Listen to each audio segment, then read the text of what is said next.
ನಾಗಮಂಗಲ ಸಾರ್ವಜನಿಕ ಆಸ್ಪತ್ರೆಯಲ್ಲಿ 83 ಲಕ್ಷ ನಕಲಿ ಬಿಲ್ ಹಗರಣಕ್ಕೆ ಸಂಬಂಧಿಸಿದಂತೆ ತನಿಖೆಗೆ ಆಗಮಿಸಿದ್ದ ಆರೋಗ್ಯ ಇಲಾಖೆ ಅಧಿಕಾರಿಗಳ ತಂಡಕ್ಕೆ ಆರೋಪಿತ ನಿವೃತ್ತ ನೌಕರನ ನೇತೃತ್ವದಲ್ಲಿ ಗುರುವಾರ ಮಧ್ಯಾಹ್ನ ಸಮಯದಲ್ಲಿ ಭರ್ಜರಿ ಬಾಡೂಟವನ್ನು ನೀಡಿ ಸತ್ಕರಿಸಲಾಗಿದೆ ಎಂಬ ಆರೋಪ ಕೇಳಿಬಂದಿದೆ.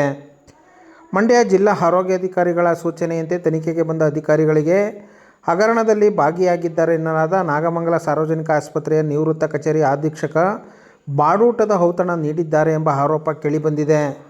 ತನಿಖೆ ನಡೆಸಬೇಕಾದ ಈ ಅಧಿಕಾರಿಗಳ ತಂಡದ ಸದಸ್ಯರು ಪ್ರಕರಣದ ಆರೋಪಿ ನಿವೃತ್ತ ನೌಕರ ಮೋಹನ್ ಜೊತೆಯಲ್ಲಿ ನಾಗಮಂಗಲ ಪಟ್ಟಣದ ಮೈಸೂರು ರಸ್ತೆಯ ಭುವನೇಶ್ವರಿ ಡಾಬಾದಲ್ಲಿ ಬಾಡೂಟ ಸೇವನೆಯಲ್ಲಿ ತೊಡಗಿದ್ದರು ಎನ್ನಲಾಗಿದೆ. ಈ ಬೆಳವಣಿಗೆ ಹಿನ್ನೆಲೆಯಲ್ಲಿ ಭ್ರಷ್ಟಾಚಾರ ತನಿಖೆಯು ಎಷ್ಟು ಪಾರದರ್ಶಕವಾಗಿ ನಡೆಯಲಿದೆ ಎಂಬುದರ ಬಗ್ಗೆ ಸಾರ್ವಜನಿಕರು ಅನುಮಾನ ವ್ಯಕ್ತಪಡಿಸಿದ್ದಾರೆ.